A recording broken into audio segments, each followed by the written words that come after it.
Finally, he goes to and there was some kind of a rift between him and the 1st Marine Division Association, and they sorted out that rift, and he went to a big reunion of the Marine Corps, the 1st Marine Division Association.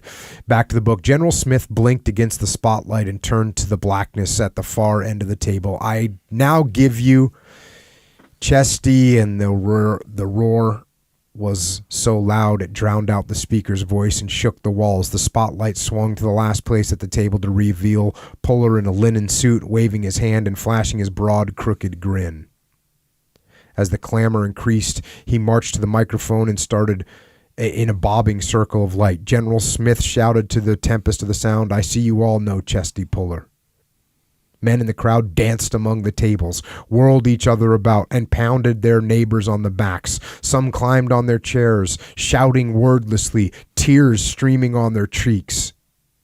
Others hammered the table with cutlery or embraced women who were staring incredulously at Puller. The men broke into chants, "We want Chesty, we want Puller." They called for a speech, but it was almost 5 minutes before the howling ceased.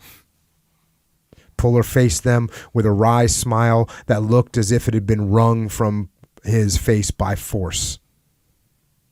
When quiet returned, he grasped the microphone and called in an astonishingly penetrating voice, "Marines!" Pandemonium broke out once more, as if he had shouted some secret watchword whose implications were known only to these men. Half the crowd was still on its feet a moment later when Puller could be heard again. "If you believe the newspapers and radios and television, our country is in a hell of a shape. I don't believe it. So long as we've got the 1st Marine Division, we'll be okay." The crowd shouted him into silence again.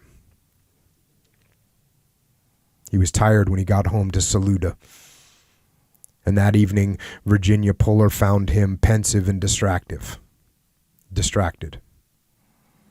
They sat on the screened porch, looking out into the Virginia dusk, lit by fireflies.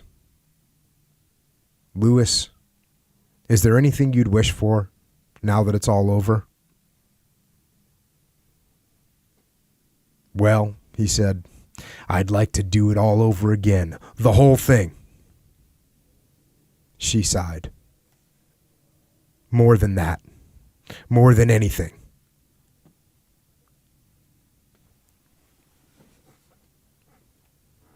"I'd like to see the face, once again, of every Marine I've ever served with."